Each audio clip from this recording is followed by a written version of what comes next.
ചില ആത്മബന്ധങ്ങൾ രക്തബന്ധത്തെക്കാളും ആഴമുള്ളതാണ് എന്ന് കേട്ടിട്ടില്ലേ?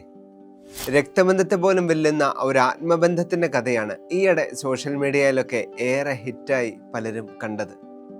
ഹൈദരാബാദിലെ ഒരു ക്യാമ്പസിൽ ബിരുദദാന ചടങ്ങ് നടക്കുന്നു.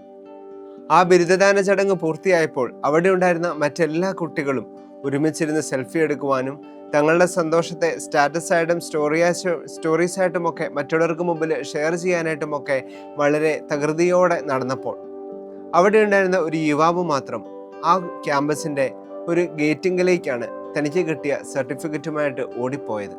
അവിടെ എല്ലാ ദിവസവും തങ്ങൾക്ക് വേണ്ടി വെയിലും മഴയും പൊടിയും ഒക്കെ ഏറ്റ് തങ്ങൾക്ക് കാവലിരുന്ന ഒരു സെക്യൂരിറ്റി ജീവനക്കാരുടെ അടുത്തേക്ക് ചെന്നിട്ട് ഇവൻ ആ ഒരു സർട്ടിഫിക്കറ്റ് അവളുടെ അടുത്തേക്ക് കൊടുക്കുകയാണ്.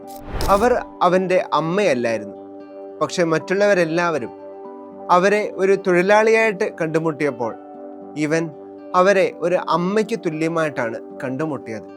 അതുകൊണ്ട് തന്നെ സർട്ടിഫിക്കറ്റ് കൊടുത്തിട്ട് ആ ഒരു സ്ത്രീയുടെ കാൽക്കൽ വീണ് അവൻ അനുഗ്രഹം വാങ്ങിച്ചു. കണ്ണീരോടുകൂടിയാണ് അവർ അവനെ ആലിംഗനം ചെയ്തിട്ട് നന്നായി വരും മകനെ എന്ന് അവരെ അനുഗ്രഹിച്ചു വിട്ടത്. ഇത് ഷെയർ ചെയ്ത സോഷ്യൽ മീഡിയ പ്ലാറ്റ്ഫോംസിൻ്റെ എല്ലാ കമൻറ്റ് ബോക്സിലും തന്നെ യാതൊരു വിമർശനവുമില്ലാതെ നല്ല ഭാഷകളെയാണ് പലരും അവിടെ എല്ലാം കണ്ടുമുട്ടിയത്. ഇന്നത്തെ തലമുറയ്ക്ക് മൂല്യങ്ങളും ഗുണങ്ങളുമെല്ലാം നഷ്ടപ്പെടുന്നുവെന്ന് പറയുന്നവർക്കുള്ള ഒരു ഉത്തരമാണ് ഈ ഒരു ജെൻസി കിഡ് എന്ന് പറയുന്നത്. നമ്മുടെയൊക്കെ ബന്ധങ്ങളിലും ചിലപ്പോൾ എല്ലാ ബന്ധങ്ങളെയും നല്ല ബന്ധങ്ങളാക്കി മാറ്റുവാനായിട്ട് നമുക്ക് സാധിച്ചെന്ന് വരില്ല. പക്ഷെ ചില ബന്ധങ്ങളെയൊക്കെ എങ്കിലും നല്ല ബന്ധങ്ങളാക്കി, ആഴമുള്ള ബന്ധങ്ങളാക്കി മാറ്റുവാൻ നമുക്ക് സാധിക്കട്ടെ.